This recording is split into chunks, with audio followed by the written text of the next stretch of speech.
Okay, so German U-boats is kind of where we left off last time, right? We started discussing unrestricted submarine warfare. Oh, where's my... Bring it back. Okay. I'll bring it back when it brings. Sure. It's kind of important to know where my camera is.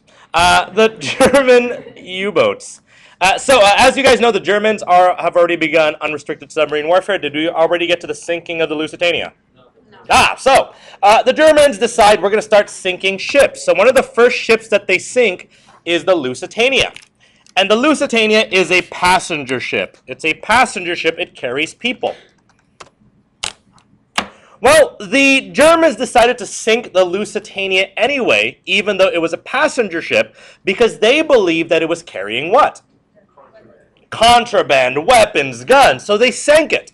And what was America's response to this ship being sunk by the Germans? Were they happy about it, angry about it? They were angry, and they're like, oh, Germany, what did you do? And America was almost willing to go to war. But does Germany want America to go to war? No, they want America to be neutral. So, Germany said, look, America, we're sorry about the sinking of the Lusitania. We didn't know there were Americans involved. We're sorry. We had good reason. Even though it wasn't a military vessel, we had to sink it because it was carrying weapons and ammunition. We had to sink it. And so America said, oh, okay, fine. We accept your apology. We won't go to war with you. But don't do it again. So, America avoids the war. Now, let me ask you this. Did America want to go to war? No, they didn't. They wanted to remain neutral. They don't want to get involved in some European... So they remain neutral. Yes, sir. So you're saying is, you're German, I'm American. Huh? You mess with me, I have to mess with you back. Right. But what America's saying is, but if you apologize, that gives me a reason not to have to fight. Because even though, let's say, the American people want to go to war, the government doesn't. The government doesn't want to go to war, but neither do the American people. They want to remain neutral. So really what it comes down to is Germany gave us the excuse to say, okay, we forgive you, but don't do it again. So despite them sinking the Lusitania, killing several tens of Americans, they apologized and we said, okay, fine, just don't do it again. And did it again. And so the next time, the German U-boats sink another passenger ship. And this time they sink the Arabic. And so what's America's reaction to the sinking of the Arabic? Why did you do this? Germany, what are you doing? You're killing our people. You can't do that. Now, does Germany want America to go to war? No, they don't say, America, we're so sorry. We didn't know there were Americans on the ship. So again, we apologize. We promise from now on, Scouts honor, we will make the Arabic pledge. Anytime we come across a passenger ship again, we will give them 30 minutes to get off the ship before we sink it. They're still going to sink it. But they'll give them 30 minutes to get to safety because all they really want is to do what?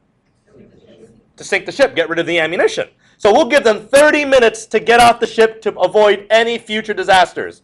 America said, okay, fine. We accept your apology, Germany. But again, does America want to go to war? No, they don't. They don't want to go to war. But even the people, remember, they're the ones who are going to have to fight. So the American people, as much as they can, don't really want to go to war either. Because yes, we have an army, but we're the army. So most of the American people say, okay, fine, we accept the apology because we don't want to go to war. So Germany says, all right, America, never again. And then they do it again. And they sink the Sussex in Northern Ireland, or north of Britain. And America's pissed off here. America's angry. And they say, Germany, this is the third time. You promised twice before. So Germany says, okay, America, we mean it this time. We promise. We promise and we apologize that we sank the Sussex. We promise from now on never to sink any other passenger ships. So after the sinking of the Sussex, the Germans gave the Sussex Pledge. We promise not to sink any other passenger ships. And that's the Sussex Pledge. Turned them in already. We did? Who signed for us? Rosa and Serena. So, Sussex Pledge. We promise not to sink any other passenger ships. No, they just sank it down. Because if they had given them the 30-minute warning, American people wouldn't have died. But they just sank it. They didn't give them warning because the problem with giving these boats warnings is might they take some of the weapons with them, whatever else. They said, you know what, no more warnings, they sank it. Now again, Germany doesn't want America to go to war, so they apologize one last time. And America says, Germany, this is the last time. If we sink another ship, it's war. Germany's like, okay, America, you got it. We apologize, never again. So Germany decides to limit unrestricted submarine warfare because they recognize that America going to war is not going to make it difficult for Germany. They don't want to make America angry, so they say, okay, America, we have our hands full with the British and the French and the Russians, so we're going to go ahead and try to limit submarine warfare against passenger ships. And they'll only attack what other kind of ship? Military ship, Navy ships, military ships for the most part. Everyone cool with that so far? Everyone's good? And now, Germany recognizes American neutrality again. They won't sink American ships anymore. Good so far. Okay. So America's angry. They're at the tipping point, but they're not going to war yet because Germany said sorry. But then something else is going to, again, poke America, like poking America with a stick. And that event was the Zimmermann Note. The Zimmermann Note. So who here can tell me what the Zimmermann Note was? Roberto. From? Uh-huh.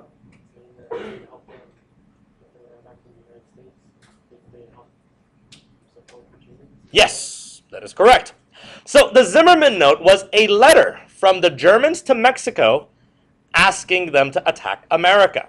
So the Germans attack Mexico to attack America. In exchange for the Mexicans attacking America, what will the Mexicans get? What land? What do we call that land? The Mexican Cession. They're going to get the Mexican Cession back. Texas, Colorado, California, Arizona, New Mexico, Utah, Nevada. If Mexico attacks America, they will give Mexico the Mexican Cession. They will get that land back. Well, this telegram was sent to Mexico, but it was intercepted by the British. So Mexico never got the telegram. Of course, they're like, America, even if we got it, we would have never agreed to it. No, we're friends, America. Despite the fact that you attacked us previously. But we don't hold grudges, America. You and I, best friends for life. Clearly, Mexico might have considered it, but they've been beaten by America before, and they knew American strength. It would have been pretty unlikely that Mexico would have said yes. But let's read the Zimmermann Note, and we're going to take some notes on it to kind of understand what the Zimmermann Note said. Here we go. On the 1st of February, we intend to begin unrestricted submarine warfare. In spite of this, it is our intention to endeavor to keep neutral the United States of America. So in about 2 weeks, we're going to start submarine warfare. What do we hope America does when we start attacking their ships again? We hope that they stay neutral. Is that a ridiculous thing for us to expect from America? Really? I mean, what happened the last 3 times we sank their ships? They stayed neutral. Okay, if I punched you once, you didn't do anything. I punched you twice, you didn't do anything. I punched you 3 times, you didn't do anything. So is it kind of crazy for me? Well, if I punch him a 4th time, I don't think anything is going to happen. Right? I mean, that's not crazy. That's pretty logical. So they say, so hopefully if we attack again, America's not going to go crazy because they haven't done anything yet. But if they do, if this attempt is not successful, we propose an alliance on the following basis with Mexico. That we shall make war together and together make peace. That we shall give general financial support, and it is understood that Mexico is to reconquer the lost territory in New Mexico, Texas, and Arizona. The details are left to you for settlement. So, if we do go to war, you get what, Mexico? You get the Mexican Cession back. You are instructed to inform the President of Mexico of the above in the greatest confidence as soon as it is certain that there will be an outbreak of war with the United States, and suggest that the President of Mexico, on his own initiative, should communicate with Japan, suggesting adherence at once to this plan.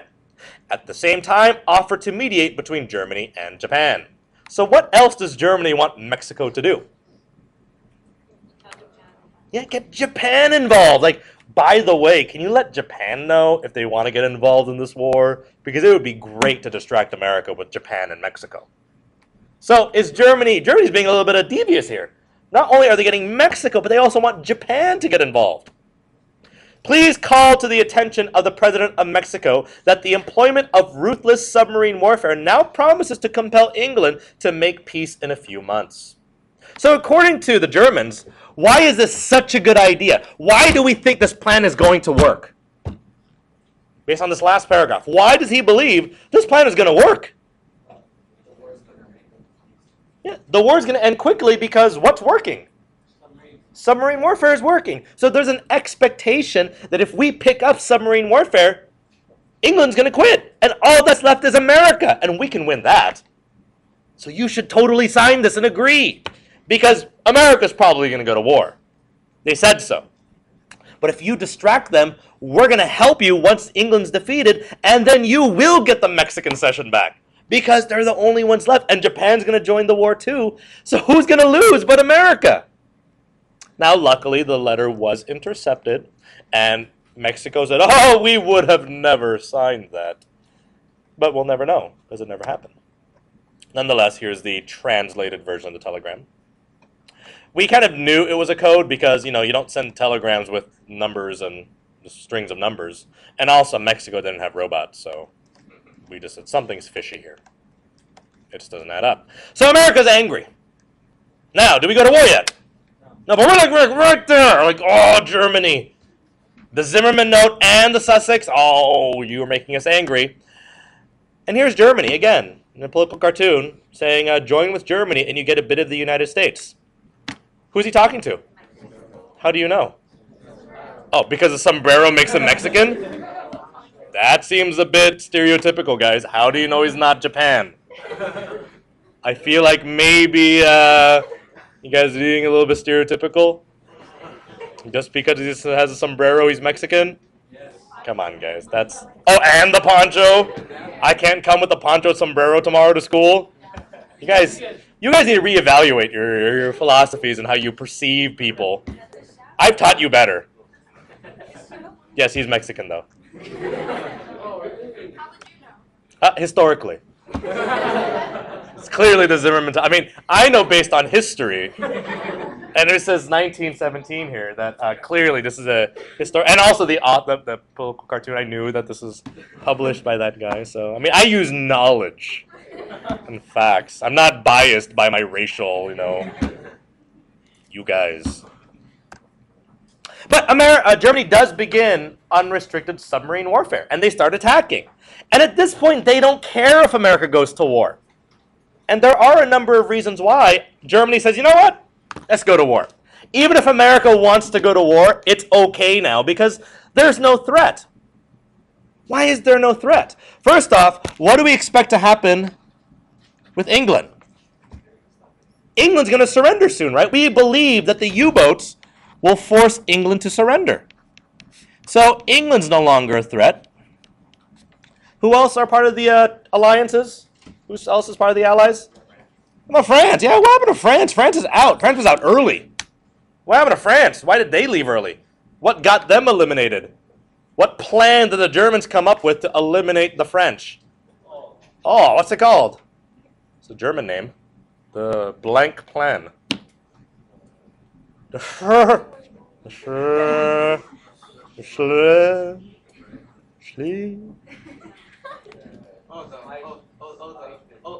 Schlieffen or the Schlieffen Plan.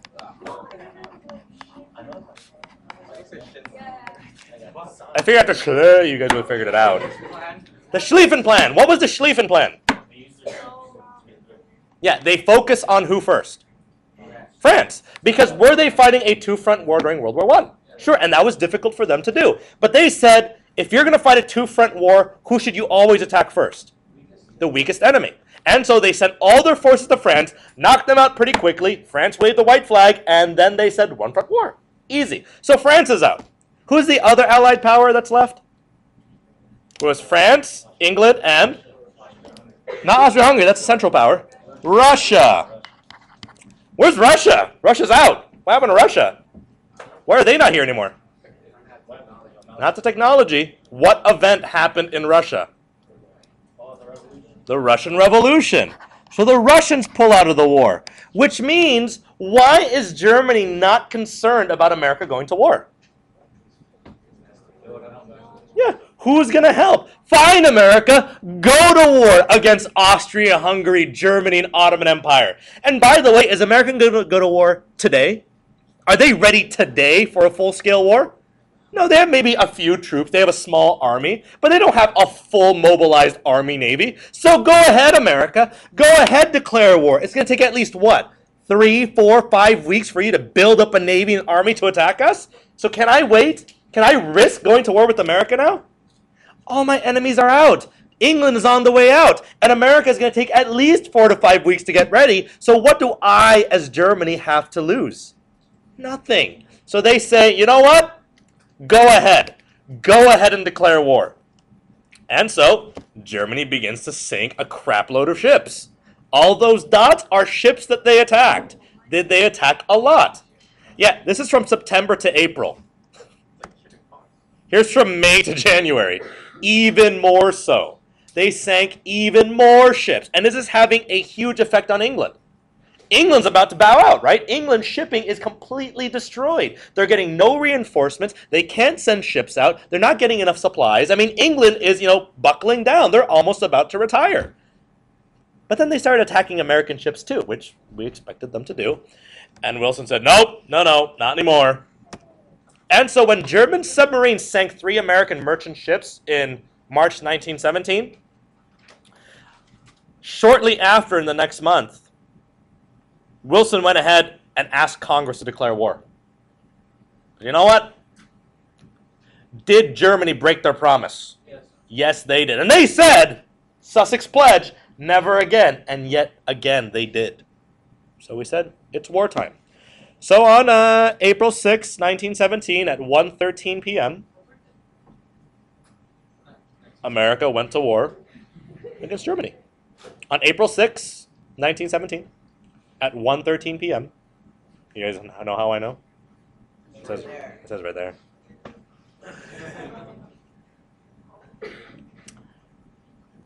Congress declares war on Germany.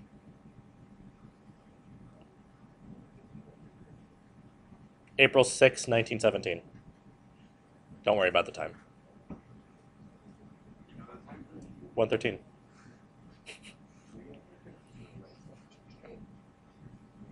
April 6, 1917 at 1:13, America declares war on Germany. Ready? Ready? Cool. Here's Wilson's war declaration. Let's figure out what Wilson intended when he declared war, or when he asked Congress to declare war. Here's his speech. The new German policy has swept every restriction aside. Vessels of every kind have been ruthlessly sent to the bottom without warning and without thought of help or mercy for those on board. The present German submarine war is a war against all nations. Our motive will not be revenge or the victorious assertion of the physical might of the nation, but on the vindication of human right. So according to Wilson, and again, make sure you guys jot this down, why are we going to war? Well, they broke their promise, sure. But according to Wilson, why is he going to war? What is the last statement that he makes there? Why is he going to war? Yeah, to fight for human right. It's not because of revenge. We're not fighting for revenge, guys. We're fighting to protect our rights. That's what we're fighting for. Not for revenge, but to fight for our rights. Good so far? Remember, you have to fight for your right to neutrality. We are the sincere friends of the German people. We shall happily still have an opportunity to prove that friendship in our daily attitude and actions towards the millions of men and women of German birth and native sympathy who live amongst us and share our life. So we want to be nice to the German people here in America. We are friends with them. We understand that they are, amongst us in the community.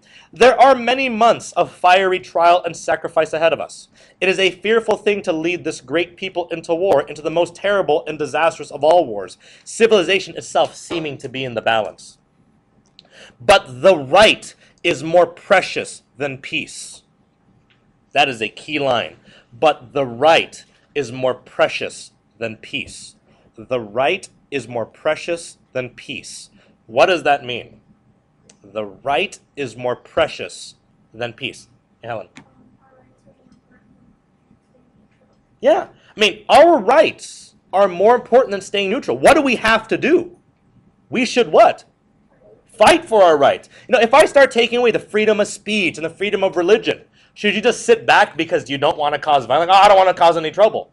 No, those are rights worth fighting for. So the right is more precious than peace. I know that we want to be neutral, but this is something we have to fight for. The rights that he's talking about, and we shall fight for the things which we have always carried nearest our hearts. Democracy. For the right of those who submit to authority to have a voice in their own government, for the rights and liberties of small nations, for a universal dominion of right, as shall bring peace and safety to all nations and make the world safe for democracy. This sounds a lot like Wilson's what policy already? What he wants. It sounds a lot like what? It sounds a lot like moral diplomacy, right? This is pretty much a continuation of moral diplomacy into World War I. It's not a shocker. It is moral diplomacy. And to such a task we dedicate our lives and our fortunes, everything that we are and everything that we have, with the pride of those who know that the day has come when America is privileged to spend her blood and her might for the principles that gave her birth and happiness and the peace which she has treasured. And to war we go. That's what we're going to do. So why are we fighting? What are we fighting for? Well, let's talk about America's moral crusade. First off, folks, the right is more precious than peace. You guys should know this part already. But this is why we're fighting. Because the right is more precious than peace. Secondly, this is going to be the war to end all wars. Can you imagine, like, this is the final battle? This is going to be the war to end all. Good versus evil. Democracy versus dictatorship. It's the war to end all wars. But the world must also be made safe for democracy. This is a war of democracies and dictatorships. Who are the countries in the Central Powers? Austria-Hungary, German Empire, and Ottoman Empire. All these countries have monarchies, dictatorships, emperors, right? They're all ruled by monarchies and dictatorships. What about on the Allied side? Who are the Allied powers? England, France, Russia. Now, this was kind of a problem for America because is Russia a democracy? No, it was a monarchy. England had a constitutional monarchy, so they were a democracy. France was a democracy as well. But Russia was not. And we can't go around saying we joined the Allies to make a world safe for democracy, except for Russia, who gets to have a monarchy. You can't do that. You can't have these mild exceptions. But luckily for America, what happened? Russians dropped out of the war. And when the Russians dropped out of the war, the three powers left, England, France, and America now. Could we now argue that this was a war to make the world safe for democracy? Yes, now we weren't hypocritical. Now we weren't saying, democracy, but our friend Russia gets an exception. We don't have to do that anymore. Because Russia dropped out of the war, this could become a war for democracy. So make sure you guys understand that. It's because Russia dropped out of the war that this could become a war for democracy. Of course, we're defending human rights. That's not unusual. We're also defending our right to trade because our country was what during the war? We were neutral, so we are defending our right to neutrality. And freedom of the seas. Questions in the back? Because Russia dropped out of the war, America could now make this a war for democracy.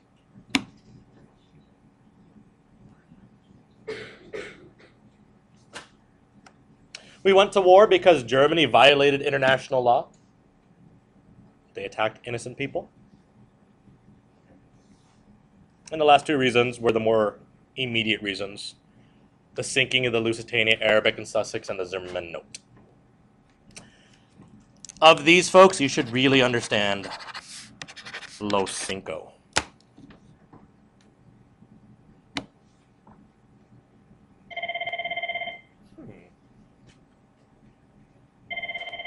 Hello? Hi. 10 minutes?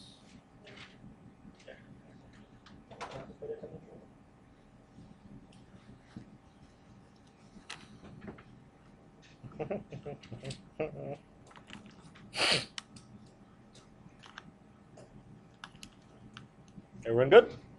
Ready?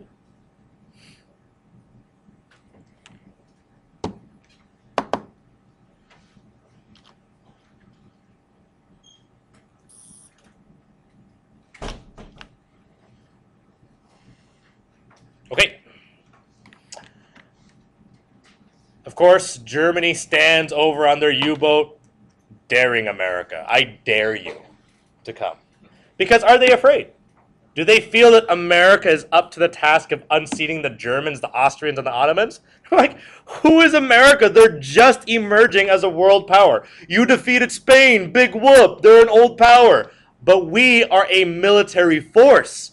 Bring it, America, because we're going to sink your values of international law. We're going to sink your value of freedom of the seas. We're going to sink your national honor and your American rights. So bring it, America. Come to our shores. Our U-boats are waiting. Which brings us to the home front. World War I, the home front. Huh? Crusaders, yeah. Templars and Crusaders. They're saying it's like the Crusades, like we're going and fighting for moral reasons. So World War I, the home front. Some key facts you guys should know before moving in. The American Army was led by this guy, General John T. Pershing. General John T. Pershing was a guy, John T. Pershing, written here. He's the guy who led the U.S. Army during World War I. Also, the American Army was not called the U.S. Army back then. They had a much shorter name. Their name was the American Expeditionary Force. Obviously, I lied. It's not a shorter name. But their abbreviation is shorter. It's AEF. They used to be called the American Expeditionary Force. You should be familiar with that term in case it comes up on a test. It's just the Army. But we used to call them the American Expeditionary Forces, the AEF.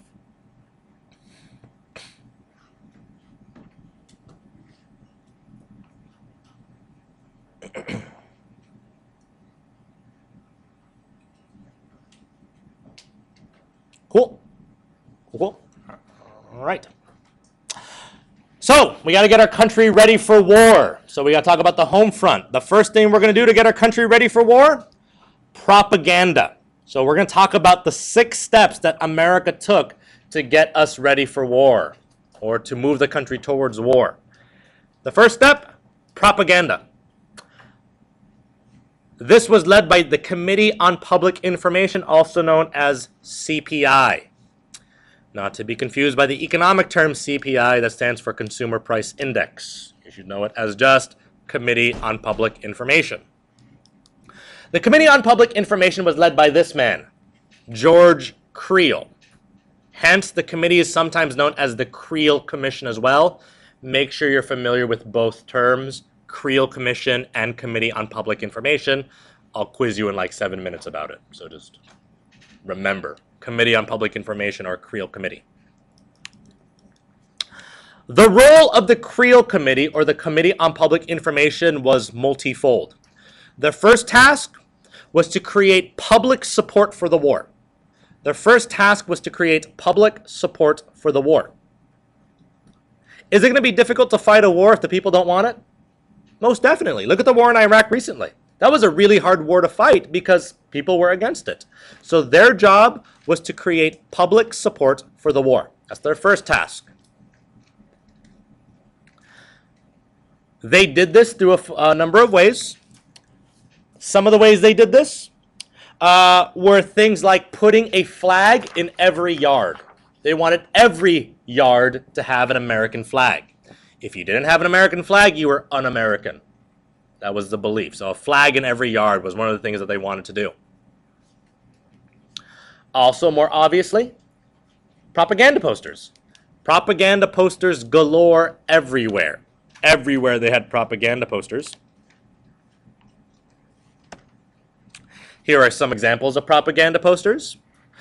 Something that they did really effectively was they stopped getting people to refer to the Germans as Germans, and they began to refer to them as what? As brutes. Or does anyone know the other term? The Huns. Why the Huns? The Huns refer to who? Like Attila the Hun, and we thought they were what? Barbarians, savages, uncivilized, terrible. I mean, the Huns ravaged Eastern Europe for some time back in the early ages.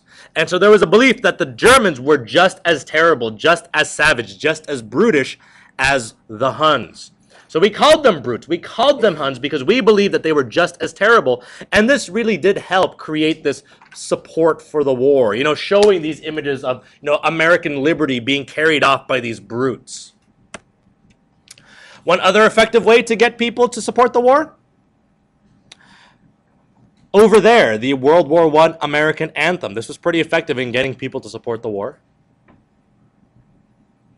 So over there was a World War I American anthem. People would sing it and get really amped up, and like it's wartime, and they would sing, and it'd be good times for everyone. So let's listen to it. The name of the song is Over There. Let's find it.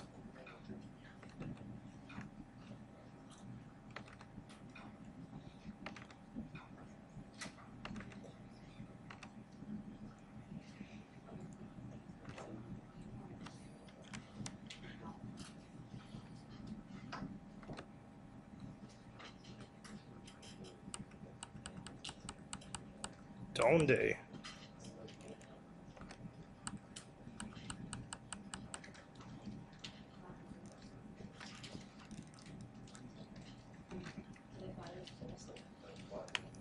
This is taking longer than I would have liked.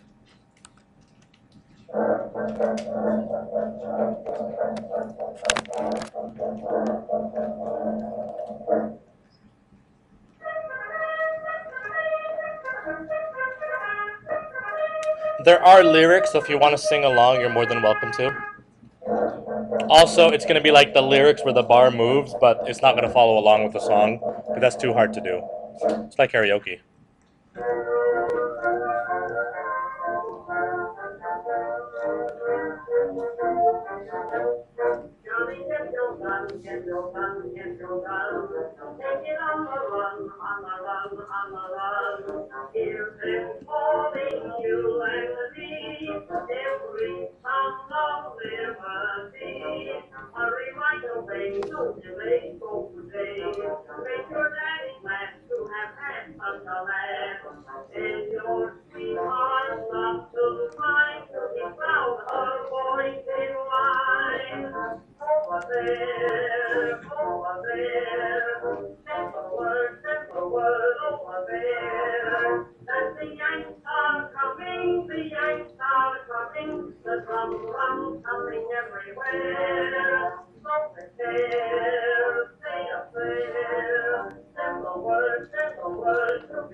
of a gun. Hoist the flag and let her fly. Yankee do or die. Pack your little kid, do your bit, do your bit. Yankee to the ranks from the towns and the tanks. Make your mother proud of you and the old red, white, and blue. Over there, send the word over there. Let the Yanks are coming, the Yanks are coming, the drum coming everywhere. So prepare, say a prayer, send the word, so beware. Here we go, they're coming over, and they won't come till it's over there. So that's over there. And again, you hear that play and you're like, oh, why wouldn't I support this war? Sounds so exciting. The Yanks are coming. You're the son of a gun. Yankee Doodle, do or die. Here's some classy lyrics. Yeah. It's a guy singing. Anyway, another way to get people involved were the 4 Minutemen. The 4 Minutemen. The 4 Minutemen were people that gave speeches across, they gave pro-war speeches across the country that lasted how long? Actually 7 minutes. No, 4 minutes. 4 minutes is right. That lasted 4 minutes. Again, they gave these very short speeches to kind of get people constantly talking about the war. They might give a 4-minute speech about, the massacres that the Germans were creating back in Europe. Or they might give a 4-minute speech about why it was important for you to, save fuel or food. Or give a 4-minute speech about how you should donate to the war effort. But they gave these 4-minute speeches, at football games, before plays, music, performances, just to get people to always be confronted with this issue of the war, the war, the war. So the 4 Minutemen, they were sent across the country to deliver pro-war speeches across the country. These were pro-war speeches throughout the country. 4 Minutemen. Also, they only lived for 4 minutes, so they had to do their job, and then they just disappeared. They created the Beat the Huns campaign, obviously, so the Beat the Huns campaign. Here, of course, is another cartoon of children being murdered or injured. And so this is just a common running theme in World War I cartoons. In this case, the children were drowning, and who's responsible for it? The Germans are responsible for the murder of these children. So the Beat the Huns campaign is what they did.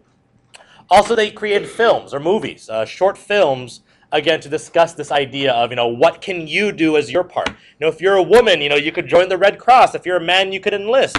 If you're a worker, you could work harder. But they created films, propaganda films to encourage people to continue fighting in the war, or join the war, or work in the war effort. Cool so far? Okay. Again, they also used fear. Fear was another good way to get people to do what the government wanted, because if you don't do it, folks, well, the world cannot live half slave and half free. We'll be all slave. And also, if you don't join the war effort, New York will burn to the ground because the Germans will attack. Is that what you want? You want that on your conscience? If you don't help and this happens, it's on you. That's the argument. And so that was pretty effective as well. Oh, you have to, because the world must be made safe for democracy. You have to join the war effort. You need to be here when this eagle tears that guy's eyes out. That's for you to be there. You need to be present. You need to take up the sword of justice. And I also very much like this cartoon, because all it has is one word, enlist. But what is the suggestion about the cartoon? What is happening here? They're drowning. This woman and her child are drowning, which is supposed to be reminiscent of what event? The sinking of the Sussex, the Arabic, the Lusitania. It's reminding them. It doesn't even have to say anything. It's just these people drowning, and it says, enlist. And that's a pretty powerful cartoon. Very little is said, but it's very clear what you're supposed to do. Or else this. So is it like a big stick? It's not even big stick at this point. It's gun. I mean, we are going to actively fight, and we want you to participate. So, now that we've actively gotten people to want to fight in this war, because we created public support, right? The next step is to mobilize the country for war. Now that we have public support, By the way, what was the committee responsible for creating public support for the war? What was the name of that committee creating public support? You're not going to write CPI in your notes, though. What's the committee called? The Committee on Public Information or the Creel Committee. Both are fine. Now we got to get the country mobilized for war. What does it mean to mobilize a country for war? Yeah, we got to get the army ready. We got to get the industries ready. We got to get the entire country ready for war. We got to prepare the country for war. We got to get them mobilized. And the first way to do this is through the War Industries Board, led by Bernard Baruch. Bernard Baruch. His job was simple. He had to convert the U.S. consumer economy into a war economy. He had to convert the U.S. consumer economy into a war economy. So what are some consumer goods, folks, that we might have been making at the time? Some random stuff, huh? Boots, toys maybe, right? We're making stuff for kids, maybe some appliances here and there, bicycles. Are these things essential to the war effort? No, so he says, look, we're at war now. So we have to convert the U.S. consumer economy into a war economy. So some key examples of that, folks, is that we would take toy factories and turn them into weapons factories. So assuming, let's say, you had a company making toy guns. So what are you going to turn it into? Real guns. Let's say you had a company that made forks and spoons. You're going to make them turn into what? Maybe bayonets or bullets, right? You convert existing factories and you change what they do. That way you don't have to lay anybody off or make new buildings. It's actually a pretty quick way to kind of get us ready for the war. So again, their job was to convert the U.S. consumer economy into a war economy by converting maybe toy factories into weapons factories. You know, toy guns into real guns, forks and spoons into bayonets and knives. These are things that we did. The other thing that they were in charge of was regulating all raw materials and prices. They were responsible for regulating raw materials and prices. Regulating raw materials and prices. Did we want precious steel to be used to make slides for schools? You know, swings and slides. No, that's not essential to the war effort. Go play with a rock, kids. Raw materials and prices. They regulated raw materials and prices. So what kind of government do we no longer have? This is not a what type of government? It's still a democratic government. But it's not a free market government. It's not a laissez-faire government. This is it's almost like a dictatorship, right? Yeah, this is almost like a dictatorship. It's not a laissez-faire government anymore. Because who's controlling the economy? The government is directly controlling the economy. It's telling us what we can and can't make. It's not laissez-faire. It's not free market. It's not capitalism anymore. Yeah. But it's protecting us. And so the argument is, during wartime, can the government take on these certain powers? And the argument is, yes, we did it during World War II as well. We did it during the Cold War. And so the argument is, during wartime, there are certain things the government can do. We did it during the Civil War. And to the government, what they do is that they expand federal powers. During World War I, you see a massive expansion of federal powers. Which president also did this before during a war? Which other president expanded federal powers during a war? Yeah, Robert. Lincoln. Lincoln did the same thing, right? Lincoln took extra powers in order to fight the Civil War. Wilson is doing the same thing. He's saying, I know this is not common, but we're going to go ahead and expand the powers of the federal government to fight this war. Is this like North Korea? Yes, except that we're still a democracy and have civil rights and all that other stuff. I mean, in the sense of having an economy produce war stuff, yes, but to say that it's like North Korea is too much of a stretch. But if you're going to argue that, you know, you have an economy directly controlled by the government, sure, I would agree with that assessment. So, here are some people working in the factories, you know, building guns or planes or ships or whatever. And I like this cartoon because it illustrates the importance of what? Or who, rather? Everyone. You know, just as the soldiers and sailors are going off to fight, who else is critical to the war effort? The workers. You too are important. Do we see them as equal? Yes, you are also contributing to the war effort. So maybe you're not on the front lines, but you are helping us on the front lines. So it's not like you're a coward for not going. Now, some did run away. That's different. But if you weren't drafted, you should still do your part here in America. And so we saw them as equal. So everyone good so far with the War Industries Board? Okay. The next way to mobilize our country to get us ready for war was the U.S. Food Administration led by Herbert Hoover. Herbert Hoover leads the U.S. Food Administration. The U.S. Food Administration.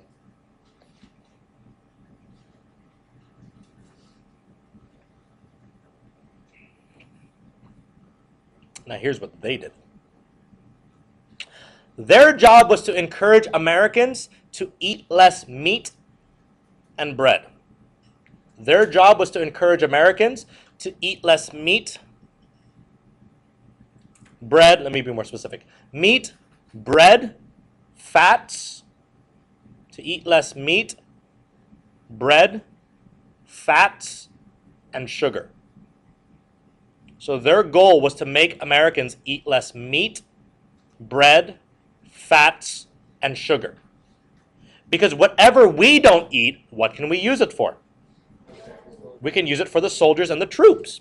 And so this actually proved to be very successful, and we ended up tripling our food exports. We end up tripling our food exports. And the reason why tripling our food exports is important, folks, is we're not just feeding our troops. Who else are we feeding? Our allies' troops. Why can't the French feed their own troops anymore? It's not just because they're poor. Yeah, all of France is pretty much destroyed, right? There's mines in their fields, dead bodies and barbed wire. They can't feed their troops, so we have to.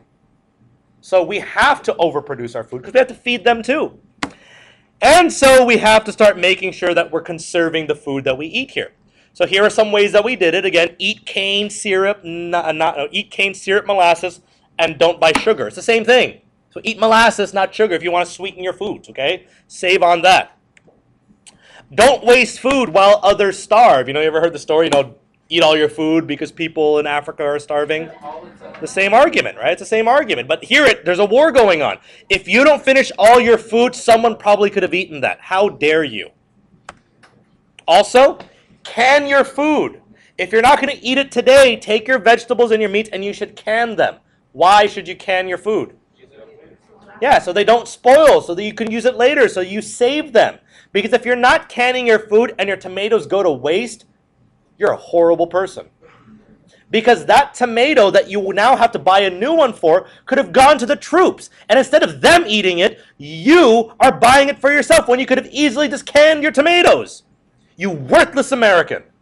What is wrong with you? Can your food. Yes, Aaron. My grandma, when she was younger, my great-grandma died, and she said that they would always make her eat her food, otherwise there was no dinner the next day. They would make her eat. They say, you didn't eat your food last night, so you didn't get it today. Yes, you have to eat everything. You have to be not wasteful. Another way to get people to participate, they got kids to grow gardens in school. In fact, these were called victory gardens. They got people to grow victory gardens. At school you had a victory garden. At home you had a victory garden. Because why? Why is this so essential to the war effort? For every tomato that you grow for yourself, that's one less tomato you have to buy at the store. And that means all the tomatoes at the store can go where?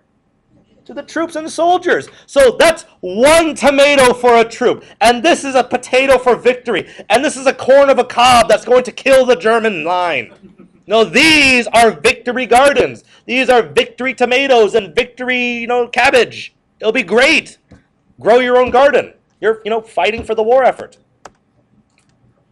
Save a loaf a week and help win the war. Make sure you don't, you save all the time. Eat more corn, oats, and rye products. Fish and poultry are fine too. Fruits, vegetables, and potatoes. Baked, boiled, and broiled foods. But eat less wheat, meat, sugar, and fats to save for the army and our allies. Eat less.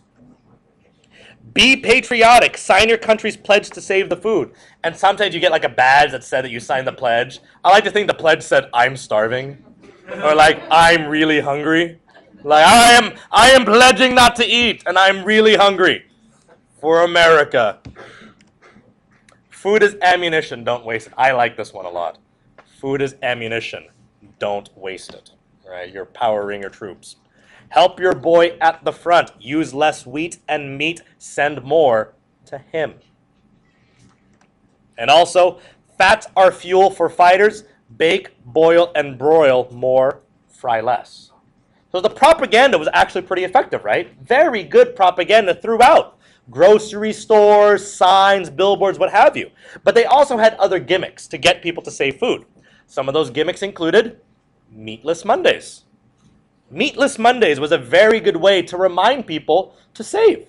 So Meatless Mondays was one good way to remind people, hey, stop eating meat. And if all of America did not eat meat at least once a day, is that going to create a surplus? Easily. So Meatless Mondays was very effective. As was, what's the other one? Wheatless Wednesdays. On Wheatless Wednesdays, you also do not eat wheat on Wednesdays. Now, previous class asked me, what about Fatless Fridays? No, they didn't have that. But imagine if they did, folks. That's a great way to go on a diet. No meat on Mondays, no wheat on Wednesdays, and no fat on Fridays. You can go on a World War I diet. Let's see what life is like. Yeah. Because it's still a consumer, to some degree, it's still a consumer economy. Unlike World War II, in which we did ration, in World War I, we didn't do rationing. There was no mandatory rations. It was volunteer. They didn't want to force the people to say, you can't eat this. You can only eat this much. And it was much better volunteer anyway. It created more goodwill. So the argument is that why didn't we just tell people not to sell the meat? It's because we wanted to give people the choice. And it ended up working. It was also too hard to coordinate at that time.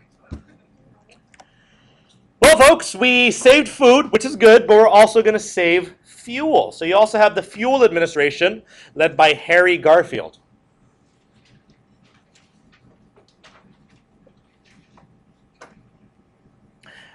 And Harry Garfield's goal was to make sure that we reduced coal consumption. We reduced coal consumption, or we reduced the use of coal. He reduced the use of coal, or he asked Americans to reduce their use of coal. No, despite his love of lasagna, he said, no, we should not make this much lasagna, because he's Garfield. Yeah. He also closed all non-essential factories. He closed all non-essential factories. So even though, people really like the Hallmark greeting card factory, they said, no, that's probably not essential to the war effort. So they would shut down Hallmark greeting card factories or whoopee cushion factories or anything else that was not essential to the war effort. Would it bring the economy down? Not really, because the government is buying a lot of guns, weapons, tanks, whatever else. So, you might think, well, what about the consumers? They're not buying as much. That's true, but the government is the #1 customer right now in America. They're buying everything else. So, yes, maybe we're buying 0 whoopee cushions, but we're buying like 1 million more tanks than we normally did. So it really offsets that. Anyway, so obviously we want to save fuel. Here's some of the ways that we did it. Light consumes coal, so save light, save coal. That's definitely one way. And so we want to save coal, obviously. So one of the arguments was that you had to buy your coal in the summer, or don't buy your coal in the winter. That was one way they got people to save coal, was don't buy coal in the winter. Because who needs coal in the winter? The soldiers. So don't buy coal in the winter when the troops need it. Don't do that, because that'll be bad for the soldiers. Also, other gimmicks that they used. Daylight savings. Are you guys familiar with daylight savings? You know how we lose an hour in like November, October? The reason why we did that is that, does the sun come up earlier on those days? It does, right? The sun comes up earlier. What a waste of an hour that we lose. And so if you shift the entire clock forward, we get to keep that hour, and that's one less hour we have to keep the lights on in the evening. Does that make sense to everyone? So daylight savings was designed to save energy, to save coal. Other gimmicks, gasless Sundays. Gasless Sundays. Don't use gas on Sundays. So gasless Sundays. Also don't eat beans. But gasless Sundays. Also, heatless Mondays. Huh? Meatless, heatless Mondays. Yeah. Well, I mean, it makes sense though, because if you're not gonna cook, then it's okay. You can eat like vegetables and whatever else. You know, eat fruits all day. But again, heatless Mondays, gasless Sundays, lightless Tuesdays. You turn all your lights off on Tuesday nights. Go to sleep early, you know, whatever you want. Go lay in the stars, have a romantic evening, whatever. But don't turn on your lights because, again, no, it's un-American. You're walking down the street. Are your lights on? What is wrong with you? I can't find my glasses. Too bad. Go to bed, sir.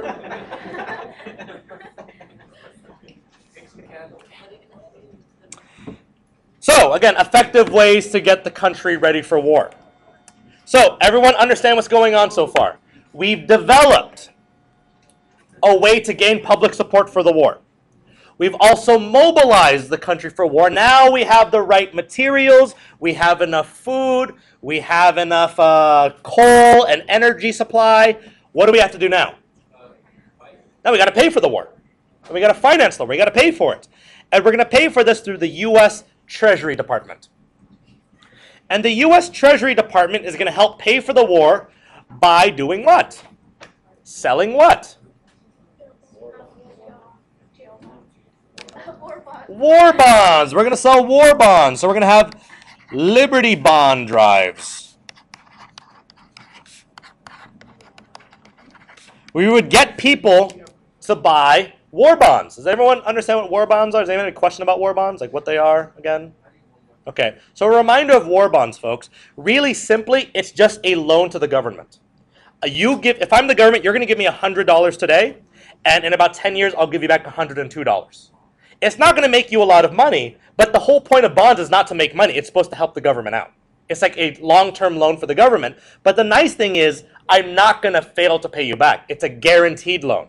So if you give $100, fine. But if you give like $3 million, might you then start making a little bit of money? Sure, because that's $3 million times 2%. So it's like what, like $60,000? That's pretty good. So what it comes down to is that war bonds were not designed to make the people money. It was designed to help the government fight the war. So we had Liberty bond drives, or Liberty loan drives, and this ended up making America $23 billion for the war effort. Successful, I would say. Now, how did they get so many people to buy Liberty bonds? Well, I'll tell you. Harassment and blackmail. That's how. Hey, let's go door to door and see who is and is not going to buy Liberty bonds. And if I knock on your door and be like, oh, I don't know if I can today. Oh, great. Hey, guys, this person is not buying Liberty bonds. They might be a German spy. Let's throw eggs at their house. So that would happen. They would harass you, blackmail you. I'm sorry, do you have better things to do with your money besides help America? Oh, I'm sorry. I didn't realize you were such a German sympathizer. So they blackmailed people into buying war bonds. Pretty simple. Another way to make money, though? Taxes. They made over $10 billion in taxes as well. So they raised taxes, and that generated a total of $33 billion to pay for the war. So how did we do with financing the war? Pretty good? We did a pretty good job financing the war, right? So again, we promoted the war to get public support. We made sure the country was ready. We paid for the war. Now what do we got to do? We got to get people to fight for the war. But before we do that, let's talk about war bonds a little bit more. Some of the things that we had were things called thrift stamps. They were like war bonds, but typically for like little kids. You go to Subway and you get like loyalty Subway cards or whatever. This was like for kids where you would give like a nickel, and after you gave like 20 nickels, you get like a pin. It's like I gave like $1. Like, oh, big guy, $1. And that's cool for a kid. Like I gave a whole $1 to the war effort. You feel good about yourself. It's kind of like that, but for kids. Thrift stamps. Why not? Remember Belgium, because buy bonds, Fourth of Liberty loans. If you don't, this kid will be burned to death. Help crush the menace of the seas, because someone spilled a lot of red paint. Or there's the Germans raising their red-blooded hands through the ocean. And the way they fight, buy bonds to your utmost. They're fighting their heart out, so you should buy bonds your heart out. Everyone's an American, so everyone should buy war bonds. Black, white, immigrant, women, men, they all should buy. We got to keep this bald eagle free because they're being attacked by tiny German planes. That's something we got to figure out. And so the next thing we're going to do is we're going to enlist or recruit people to fight in the war. So the fourth thing we got to do, you got to get people to fight. So we issued the Selective Service Act. And the Selective Service Act is a what? It's a draft. What's another word for a draft, folks? That's the letter C. Conscription. Very good. Know both terms. This was a conscription law or a draft law. And what this did, in addition to all the volunteers, because do you think there were a lot of Americans that were willing to fight in this war? Yeah, they wanted to fight in this war. This Selective Service Act drafted men from 21 to 30 years old. And as we began to run out of men to draft, it went from 21 to 40 years old. Because we needed the men. Now, unlike the Civil War, what could some men not do? You couldn't buy an exemption. So there were no exemptions. You can't buy your way out. There were no $300 bounty laws or the substitutes or bounty brokers. No 20 nigger laws. You couldn't get up around that. You had to be able to fight regardless of who you are, what your class was. Does that make sense to everyone? So this is very different from Civil War. There was no class base. Everyone fights if you're drafted. There was an exception, though. And the exception was in the war industry. If you were an expert, a manager, an engineer in the war industry, do we want to send you to war? Because what do we need you for? Yeah, to operate the factory. Now, does that mean that every single factory worker did not go to war? No, the unskilled still went off to fight. That's why women replaced them. But if you were, let's say, the man that repaired the machines, or you were the person that managed the factory, you stay because we need you here. Is that clear with everyone? So if you were essential to a war industry, you don't go to war. You have to stay even if you wanted to, right? Because we need you here. In total, 24 million were registered. And of those 24 million men registered, 4.8 million served in World War I. So 4.8 million served in the war. That's a lot, if you think about it. That's more than some states today. Like more people than some states. So there's that. 4.8 million served. Now, included in that 4.8 million are 400,000 blacks. They fight in the war. Because they expect, no, one, this might be better than Jim Crow or sharecropping or tenant farming or whatever else. It might be better than lynching in the South to go fight in a war, good pay, all that stuff. But you also have 15,000 Native Americans who go off to fight in the war. And they believe that this is a really good way to maybe get some of their Native American rights back, maybe get their tribal lands back, maybe they can show that they're worthwhile and America will, give them some of their wants back. Yes? Ida Hayes? Huh? Like Ida Hayes? Like Ida Hayes. I'm not familiar with that name, but I will look that up later. So 15,000 Native Americans. Cool so far? In addition to all of this, you also had 11,000 women participate in the war efforts. 11,000 women. Did they serve in the military? What did they serve as? Nurses, Red Cross nurses. Interestingly enough. Also, current news. Did you know that Secretary of Defense Leon Panetta just recently lifted the ban on women participating in active combat in the military?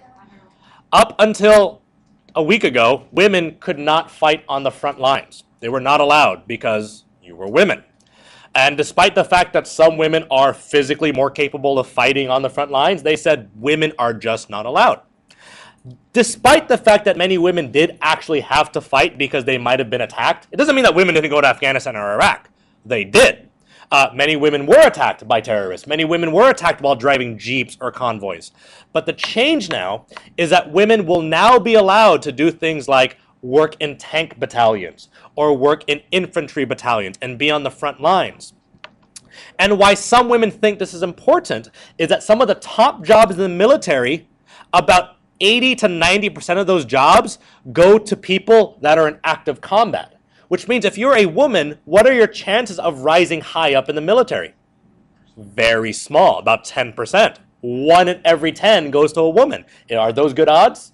Not at all. So now there's an argument that by lifting this ban on women, you get rid of that brass ceiling, is what we called it. And now women cannot participate in active combat. That doesn't mean that women tomorrow will be actively on the front lines, because the Pentagon now has to develop policies for this. But that's a big change, folks, from before when women could not actively participate to women could participate, but they couldn't be on the front lines. Now women can fight on the front lines. So that's kind of a huge change in military policy. Anyway, any questions about this so far? Cool. Obviously, we did have volunteers, so don't forget that many people did volunteer to fight. It's not like everyone was drafted. People did volunteer for the war, so that was cool. People enlisted in the U.S. Army, in the Navy. They would ask, why are you inside looking out? Why aren't you marching with the rest of us? Which side of the window are you? The inside is bad, outside is good. Unless they're training on the inside, then it depends. Here are some of the men that fought in the war. Pretty cool. And so, yeah. We've promoted the war with what committee again? Committee on Public Information, right? CREO Committee. We've made sure that the country is ready for war through what industries or what committees? The U.S. Food Administration, U.S. Fuel Administration. What's the other one? War Industries Board. Then we financed the war through the U.S. Treasury Department.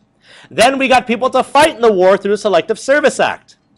Now that people are fighting, we think to ourselves, well, what about the people that are left in America? What are they going to do? Well, the answer is they're going to work. And when they work, will they gain from this work? Most definitely. Women in particular will be engaged in munitions work, which means a lot of them will be making what? Bullets, guns, those kinds of things. And this is a benefit for women. Because number one, they'll get paid a lot more than they normally do. Because do they want these people to strike? Do they want to keep these people happy? Yes. Of course they do. But also because these women were doing their bit, this will directly lead to what? Their contributions working in munitions factories will lead to what? Yes, the 19th Amendment.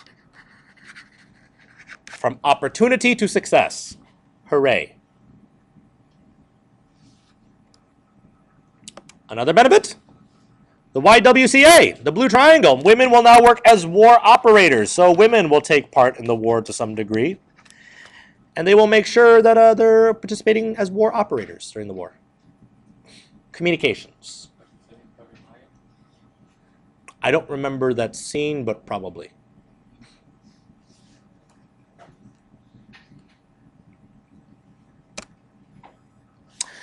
Some women also served as farmers, because did many farmers go off to fight? Yeah, so they needed people to replace. So there were women serving as farmers. Some of them served as horses, because some horses had to go off and fight. So women would serve as horses. Obviously not, but they did serve as farmers. So women also served as farmers.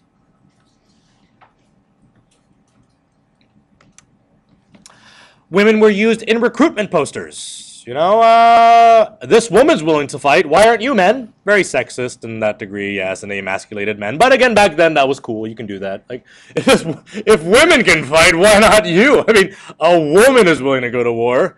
Why aren't you? You're not man enough? See, today you're not allowed to say that. That's inappropriate. But anyway, get the point? Even grandma buys Liberty bonds. If grandma's buying Liberty bonds, what are you doing? She's old, and she's still helping, and you're young. What's your excuse? Of course, the Red Cross. Women participated in the Red Cross. The greatest mother in all the world. One of the benefits of working with the Red Cross is you became a giant. You could just hug men in their stretchers. Here's a Red Cross nurse. Oh, she always beats me. Playing rock, paper, scissors, and I always choose paper. Always. And I always lose. I always think she'll flinch, but never. National League for Women's Services. They encouraged women to join the workforce. Because were some women not working? Were some women housewives? Sure. They said, join the workforce. We need you. 4.8 million men just left. We need you to fight. So that happened.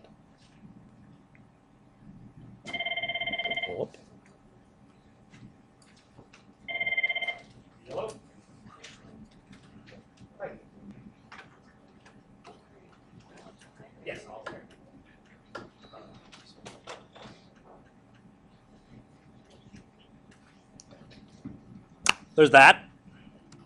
And there's African Americans.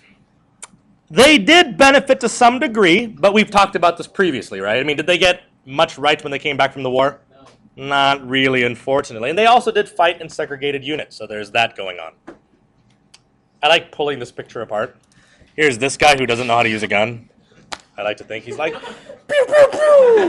He's like, no, that's not how to use a gun. I know he's stabbing a guy. But I like to think that he's just using it wrong. Like, don't hold the gun over your head. That's not how you shoot. And then this guy was like, I caught a fish this big.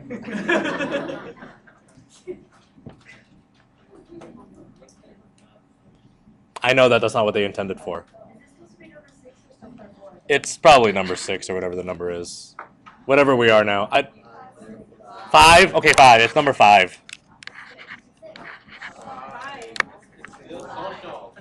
Yeah, it's still 5. 6 is attack on civil liberties. Come on, guys. Again, when people did go off to fight, though, they would hold dances for men, kind of as like a goodbye, hurrah kind of deal. They'd offer community service for men as well. Some things that they would do is that before men would go off to fight, they'd have like a dance for them, so the men would have something to come back home to. Like a girl might kiss him on the cheek, and he'd be like, "Oh, I'll come back to you alive," and then. You know, that happened. I mean, it was nice. I mean, it gave men something to fight for, especially if they were single. Here's African-American troops on a troop ship headed to France, where typically they served under which flag? The French flag, because, again, they weren't typically serving under the Americans because of segregation. One other bad thing that did happen, though, for blacks that stayed in America was that race riots occurred after the Great Northern Migration. You guys remember the Great Northern Migration? Where all these blacks moved north for the factory jobs. If you remember, during the Great Northern Migration, many blacks moved north for factory jobs. Unfortunately, people in the north are not racist, which means they're still racist. And so because of job competition, whatever else, race riots occurred, saying, like, you're taking our jobs, go back to where you came from, all that stuff. And so race riots occur, which is obviously not what you want to be happening for black Americans. Everyone good? Okay. Lastly, you have immigrants. Immigrants definitely benefit as well because do they have an opportunity to prove themselves? Do they have an opportunity to earn their citizenship? Yes, they do. They can do what to earn their citizenship? Go fight in the war. So immigrants have an opportunity to earn their citizenship by fighting in the war. But also what's nice is that if you're in America, there's kind of this blanket, we are all Americans argument, right? So even if you're an immigrant, is there an expectation that so long as you support the war, you might be considered an American too? It's very inclusive. You know, everyone's welcome in this war effort. Even you, little Italy, and even you, little Jerusalem, you're welcome in our war efforts. Because again, I like the argument, we are all Americans. That did help the immigrants, you know, kind of blend in more into society, give them an opportunity to participate, buy war bonds, those kinds of things. So, we gave people opportunities. Now we got to take away rights because we can't be all nice. It's wartime, guys. Bad things happen. So, number 6, attack on civil liberties. Well, folks, there's a war going on. So one of the things that happened was that a group of people created something called the American Protective League. And their job was to spy on fellow Americans. You know, to see if maybe they were spies. They were spying and looking for spies. And they decided, like, why are you looking in his window? Are you a spy? Are you a spy? And it was weird, this catch-22. But anyway, They're spying on fellow Americans, and they're attacking German Americans. What's your name? Hans Gruber. Hans Gruber! And they would beat him up because he was German American. Not nice. But they attacked German Americans. They promoted the Hate the Hun campaign. The Hate the Hun campaign.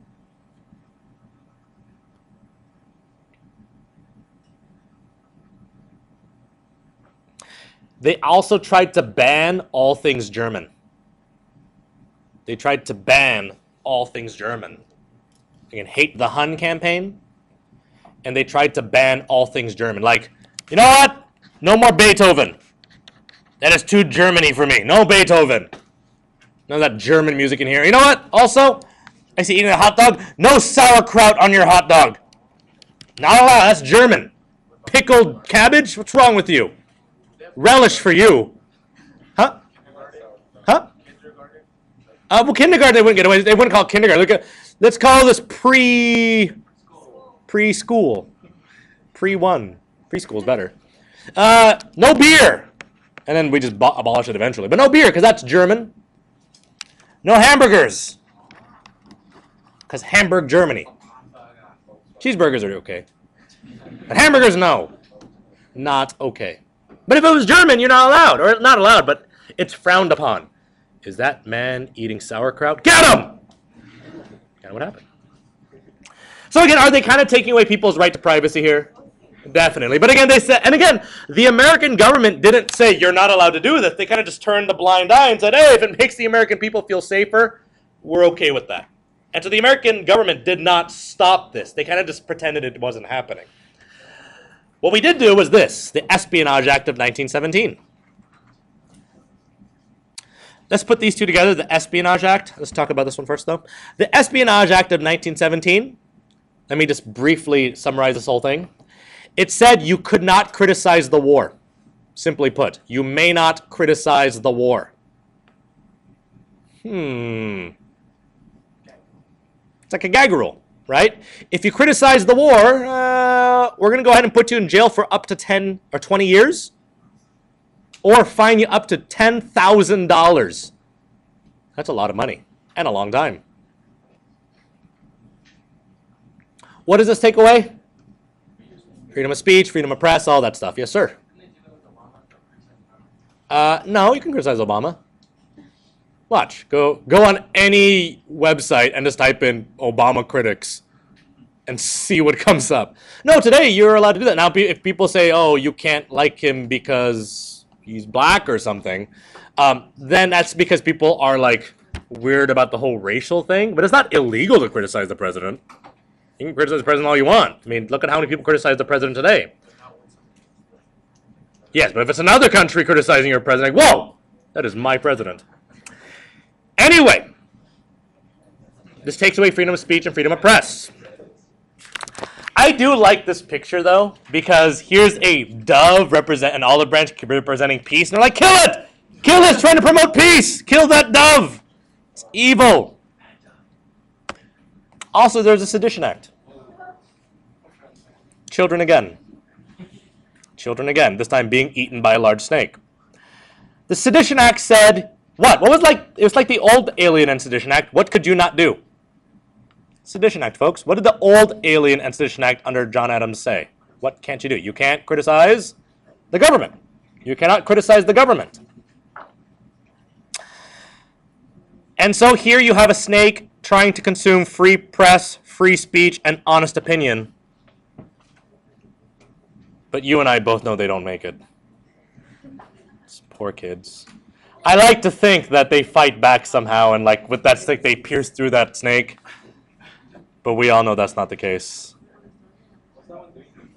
That's a dog cowering in fear.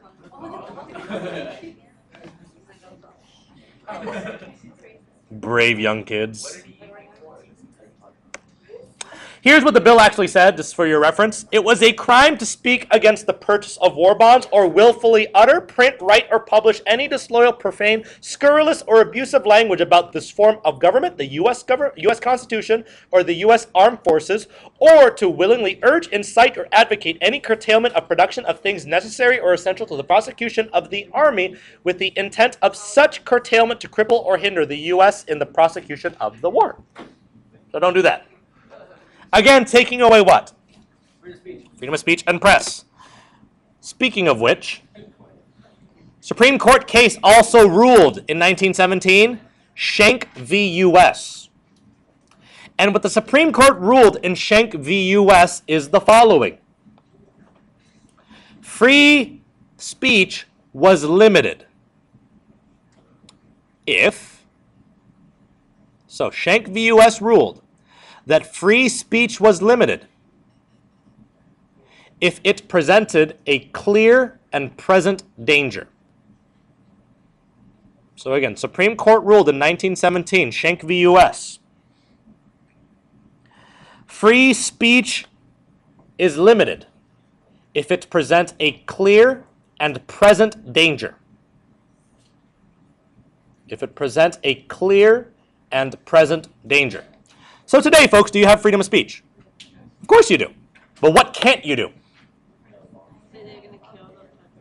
Well, I guess, yeah, you can say you can't kill the president, but that's a different analogy. What's...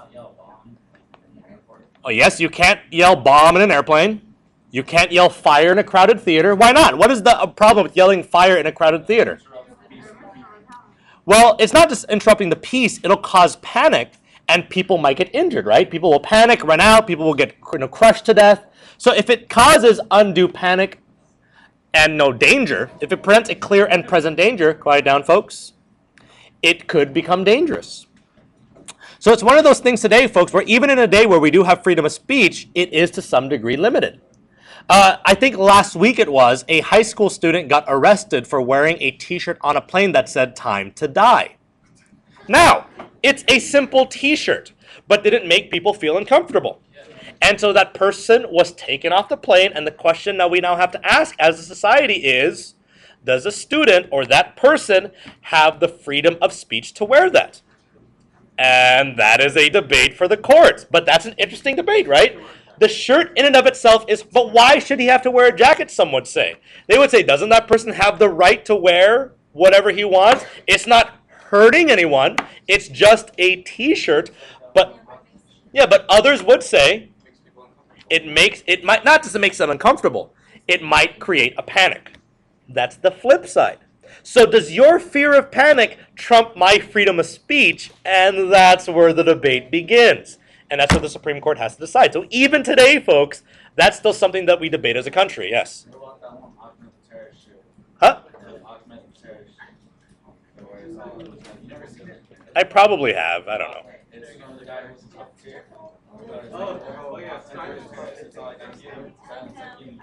Oh, I'll have to look that up. I'm not familiar with that.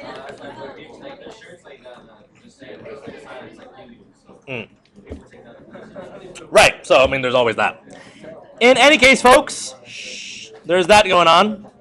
So anyway, now it's time to talk about the war. You guys excited? Finally, it's wartime.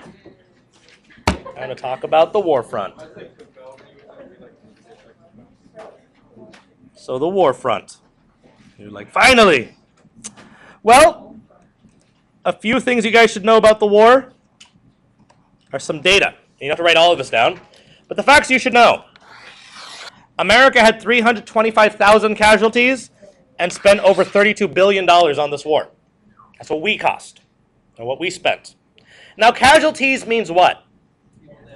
Not dead. Dead and wounded.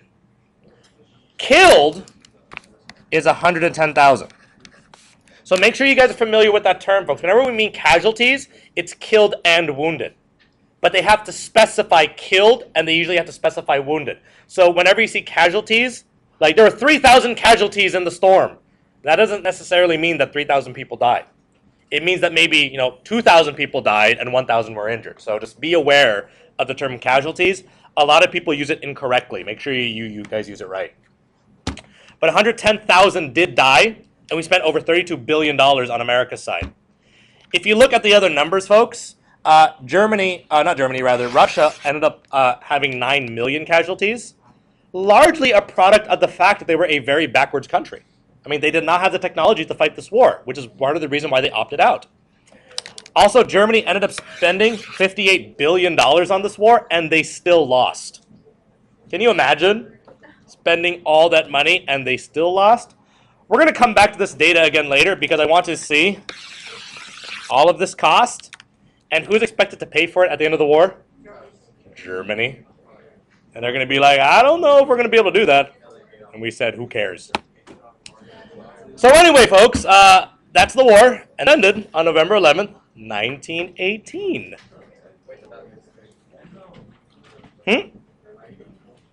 There was fighting.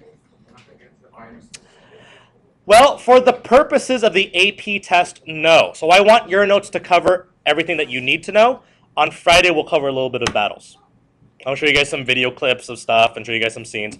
But it's not going to be stuff that you're going to be tested on, so I don't want to put it in the middle of the lecture and confuse you guys. You don't have to know about battles during World War I. So I say I'm not even going to bother putting it into this lecture. We'll spend a little bit of time on it after. Armistice Day is on November 11th, 1918. On this day, the war kind of ends. They don't sign a treaty, though. This is not a treaty. What is an armistice? It's when all countries agree to what? Not surrender. Stop firing. This is a ceasefire. A ceasefire is when people all agree to stop shooting. Because would it be difficult to have a treaty if we were still shooting at each other? Yes, so the ceasefire begins the process of being able to sign a treaty. Fun fact, the Korean War ended with an armistice. We never signed a treaty. So technically, we are still at war with North Korea. We never signed we only had an armistice. We had a ceasefire. We never agreed to a treaty. So technically today, we are still at war with North Korea. Technically. Now, we're not obviously fighting that war, but we technically are still at war. Now, the other flip side is we never actually declared war, so there's the other thing. So it kind of depends on who you talk to. But war gets weird after a while, after World War II. It gets really weird because we start doing things we're not supposed to. Guys, we haven't declared a war since World War II, and yet have we been in war since World War II? Yes, but Congress did not declare war in any of those. So that comes to the question, were we allowed to fight those wars? Well, you say no, but we did, and people seem to be fine with it, so it gets weird. So when we get to the Cold War, we're going to start raising questions of what is and what is not constitutional. We'll get to that. Armistice, it's a ceasefire. Are people pretty happy about this? The war is over! Hey! War is over. And here's a picture of people cheering in New York in Federal Hall. People are pretty excited about it. 10 years later, people are crying because the stock market crashed. But today, they're happy. Today, they're happy. And in the exact same place 10 years later, they'll just be tearful and sad and depressed that the market has crashed around them. But today is a happy day. It's a happy day for them. Well, now we have to decide, will we sign a treaty of peace or a treaty of revenge? Woodrow Wilson, what was his foreign policy? Moral diplomacy. What do you think he wants? He wants peace. In fact, he wants peace without victory. Qu'est-ce que c'est? What does that mean? Peace without victory. What is that? Yeah, everything stops, no one wins. What does everyone gain? No one gains anything, but we do get what? We get peace. But there are no winners, there are no losers. And why don't we want winners or losers? Because aren't losers always angry and want to fight again? Look at the 100 Years' War between England and France. That was 100 years of back and forth because someone was always winning and losing. And if someone loses something, might they want it back later? So they said, no winners, no victors, just peace. That's what he wants. It's like playing a basketball game for 48 minutes and then everybody wins after. And you wonder, what did we just do? You know, like, didn't we just fight and try to play and win our hearts out? No, everyone's a winner. Which is cool with me because I've never won a basketball game. So I was always happy that everyone got first place at the end. But peace without victors, or peace without victory. Okay? Is this pretty idealistic? the belief that everyone will agree to this, that everyone should just be okay with the fact that no one wins? Of course it is. But he wants it, because it's part of his 14 points, which we'll talk about in the next slide. But what of his allied powers, though, his allied friends, the British and the French and the Italians? How do they feel about this idea of peace without victory? No. We won. We want victory. More so, what do we want? We want revenge. We want land. We want compensation. And do the Allied powers have some right to be angry? Why? Because their countries were destroyed. Their people were killed. Did America suffer a lot after this war? I mean, sure, they lost 100,000 people, which is a lot. I'm not trying to minimize their deaths, but that's nothing compared to the 16 million that died in Europe. And so the argument that, oh, don't worry, guys, just everything will be cool, just trust me. They said, Wilson, knock it off. We're angry at Germany. They're going to pay. Well, before we get to that conversation, let's get to the 14 points. This will be your last slide for today.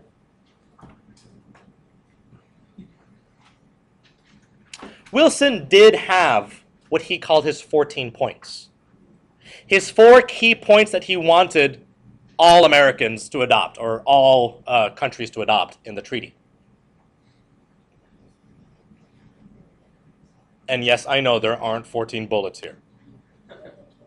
We're just going to do the ones that matter. I know what you're thinking. Mr. King really can't count. Peace without victory. Everyone's okay with that already? Everyone understands peace without victory? Of course, right? No winners, only peace. Secondly, freedom of the seas. Any questions about that? We wanted this because of neutrality, right? We got attacked, the submarines were sunk. We want freedom of the seas because of the Sussex and the Arabic and the Lusitania. So that's why we want this. No secret alliances. Why does he not want secret alliances? Because he believes it's one of the major reasons why the war was caused. Yeah, it wasn't fair. Now, is he okay with alliances? Alliances are fine, so long as they're not secret. So that's a big deal. He says, have your alliances. Just let us know what those alliances are so we can make more informed decisions. Sir? So it's like an advantage. So if Germany says, I'm going to ally with French or something, and they go against us, and they didn't tell us, that's what he doesn't want that. Yeah, he says, because if I was going to attack you and then all of a sudden you surprise me with France helping you out as well, it's not just that it's not fair, it's going to create a much larger war than we thought. And so what it comes down to is no secret alliances because we don't have all the information. That's not a good reason to go to war. Demilitarization, folks, obviously we want to make armies smaller because a small defensive army, do defensive armies go to war? No, if your army is just for defense, we're fine. But if you're overbuilding your army, you're more likely to what? Go to war. Decolonization and self-government. What else does he want the European powers to do? Yeah, get rid of their colonies and promote democracy, right? He says, you know what? It's time for you to get rid of your colonies and to promote democracy. That's what else he wants there. And lastly, he wants a League of Nations, a alliance that everyone clearly sees. He wants them to police the world, this League of Nations. Now, does the League of Nations succeed or fail in your historical? It fails miserably, folks, because World War II clearly happens. Obviously, one of the major reasons why why League of Nations fails is because Superman left. And because he left, and the United States was not a member. It's exactly right. Yes? United Nations is based in New York today. United Nations was a stem of the League of Nations where we saw the weaknesses of the League and we said, let's make it better. And we developed the League of Nations, or United Nations in 1948. Everyone good with this? Okay. You can close your notes, but keep your eyes glued on the screen. Lights in the back, left side.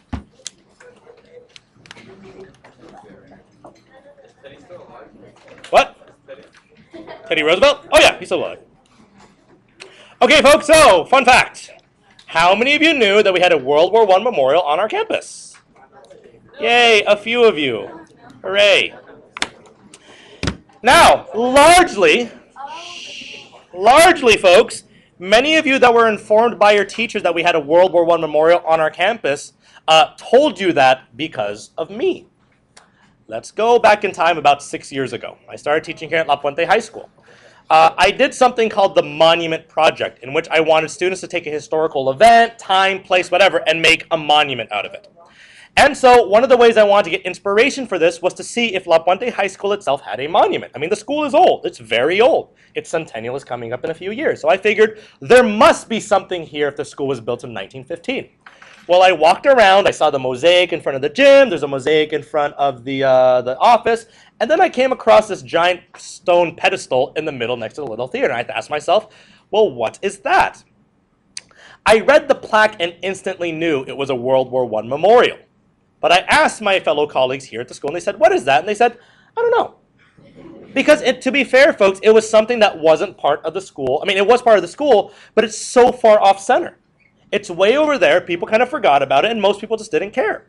And being the historian that I am, I said, well, let's put on my historian cap and figure this out. So the product of my research in the 3 weeks that I began to research that memorial is this PowerPoint that I put together for you today. World War I began on April 6, 1917, and lasted until November 11th, 1918. The interesting fact that you guys might want to know is that people from La Puente High School fought in World War I. So here's where the search began. I came across a page in a book written in 1976 that read, on page 32, one of the first memorial monuments at Puente Union High School, the original name, was the drinking fountain built by C.B. Johnson of Puente in 1925. The unveiling of the memorial monument took place on November 11th, 1925, Armistice Day, which Frank M. Colville, the mayor at the time, delivered the dedicatory address. The bronze tablet on the fountain was worded as follows: to remember the men of La Puente Valley who were part of the American Expeditionary Forces that saved democracy and human liberty from annihilation in the World War. This tablet is erected by the people of this community in loving remembrance of the sacrifices so willingly offered and made. One key point, this was written in 1925, which meant we only had one World War, which is why it doesn't say World War I. It was the World War. It was the only World War that we had, and we assumed that was it. That was the last one we were ever going to have. That was the war to end all wars. Today, if you guys are curious and ever want to go read it, but that's what it reads. It's a little bit defaced to some degree because it has been tagged over time. I've had it cleaned up as much as I can over time, but here it is. So the question is, to whom was this memorial dedicated to? And this was the real question. I read that plaque and I thought, cool.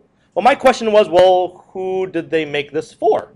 La Puente Valley. It didn't mention La Puente High School specifically, so I was curious. So I went back to the yearbooks. I went back to the 1960s, 50s, 40s, 1930s, 1920s, and yet I found nothing. And then I came across the 1918 high school yearbook of La Puente High School. The 1918 Imagaga. Courtesy of La Puente Valley Historical Society. I bet you guys didn't know that you have a historical society in the basement floor of your city hall. It's pretty cool. Now, again, if you're a historian, then you'll go crazy over it. If you're not so much, you'll be like, it's just dusty and books in here. But I thought it was pretty awesome. There's old books in there. There's photos of the old La Puente. It's pretty amazing for a historian. So I got all giddy. I'm like, oh my God, so much stuff. So I got crazy a bit. It's in the bottom floor of the city hall in downtown. If you go to City Hall down a basement floor, there's a La Puente Valley Historical Society. It's like an Indiana Jones. Except, you know, there's hallways and elevators and people that read. So if you turn the book to page 35 here, or 34 and 35, you have a page for the Red Cross and you have a page for the soldiers. And when you look closer, you see the names of the boys who had gone off to fight from this district to loyally support our country and help save the world for democracy. If you read closely, you'll note that some of the people that fought in the war lived in this community early on, went on to some success, and many of the streets that you may live on or pass on today were named after these men that fought in the war.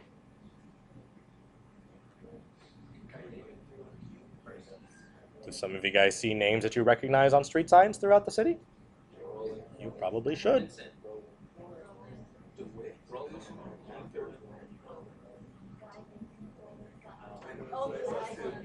Now, of the people that fought, Pearl Howard actually joined the Red Cross and served in the war. And unfortunately, one of the people that fought in the war died. Thomas Valdez did die during World War I. 55 people from La Puente High School left to keep the world safe for democracy, which is kind of cool if you think about it. People that sat, in this, not in this building. This building was built much later. People that, went to school on this campus went to go fight in World War I. Also cool was that there was a poem written by a La Puente High School alumnus called Our Sammies, dedicated to the soldiers. And we called them Sammies because they're like our Uncle Sammies, right? So the poem goes, when our Sammies go to battle with a war whoop and a cheer, they'll show the Kaiser's honeys how to use the gun and spear. If war is on the program, just let the Yankees know, and they will knock the devil out of every Prussian foe. They'll make the Kaiser wish then he'd stayed beside the Rhine, and he sees our gallant Sammies marching through the German line. We won't have long to wait now, German sands are running low. So let's save wheat and sugar and give our boys a show. So give 3 cheers for the Sammies, for the boys over there. Hooray, hurrah for our gallant soldiers. We'll honor them everywhere. Pretty cool. A poem written for our soldiers. And so on November 11th, 1925, Puente Union High School and the American Legion honored those who left Puente Union High School to fight in the American Expeditionary Force in the First World War. The ceremony began at 11 a.m., the same time the First World War ended exactly 7 years prior. You want to see the ceremony?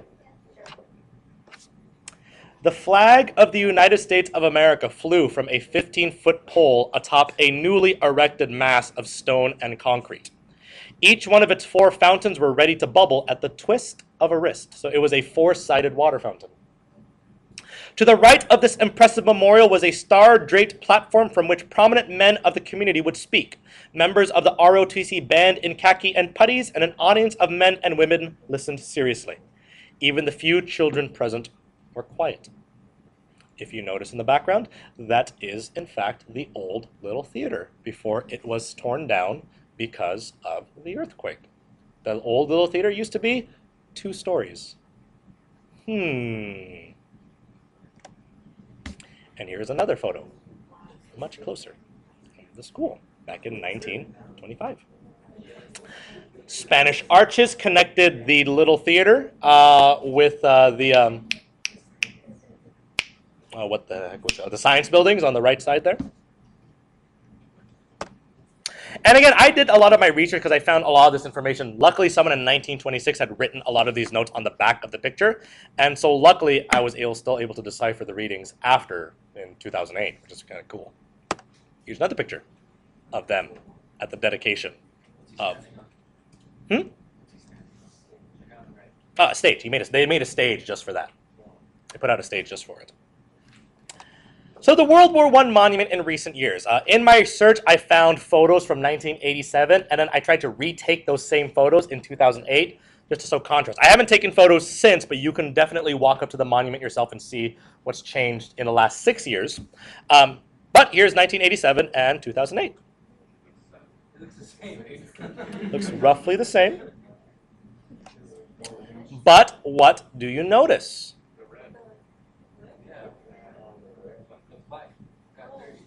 No, the plaque did not get dirty.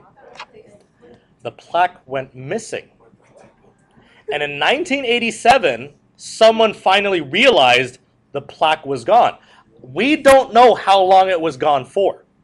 It just went missing. So I found this letter from the president of the American Legion to the vice principal of the school at the time, Ray Finkel. And it said, I haven't had too much time to concentrate on this fountain, nor have we had any response to our request for information on the whereabouts of the plaque. We'll continue to keep it on my agenda. It may turn up yet. Fun fact, it never did. We never found out where the plaque went. Someone may have stolen it, someone may have taken it out to fix it and just never put it back, but the plaque went missing. And to this day, we don't know where the original plaque is. However, in 1990, the senior class restored the plaque, which is why there's a plaque today. Here's 1987.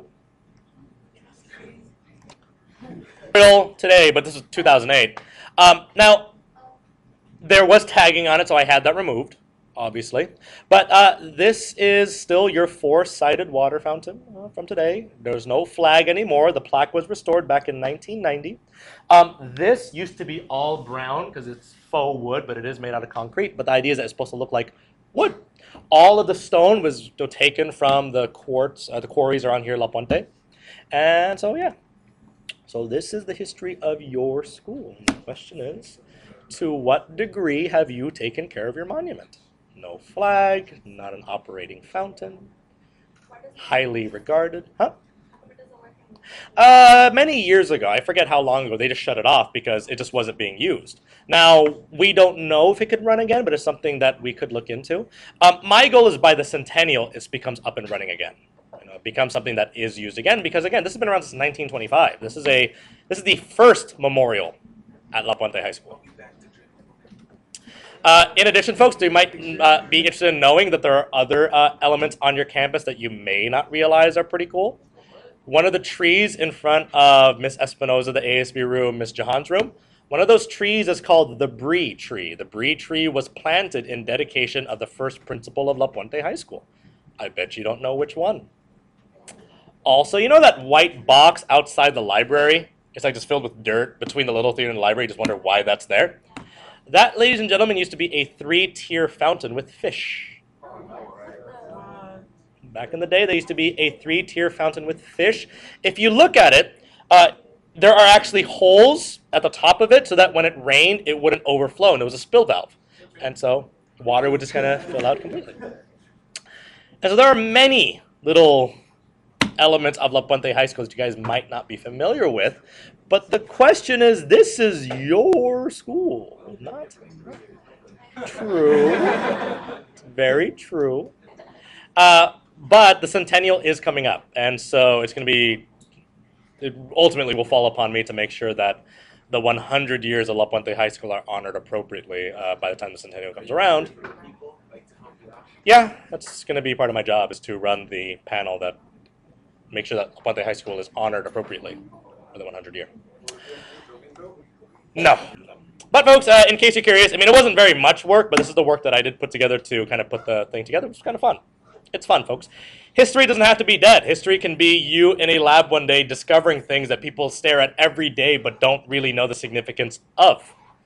You look at that every day, and I can tell you, I know what that is, and I bet you don't. It's pretty cool. So, we're going to finish World War I on Friday. Have a wonderful day, folks. I'll see you all later. And with 10 minutes to spare, have a good day, gents and ladies.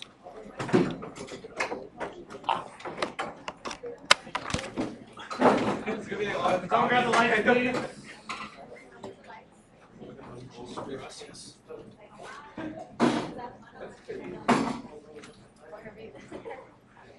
Yes, I've had these in high school. And these are the rules we made up. You ever played Uno?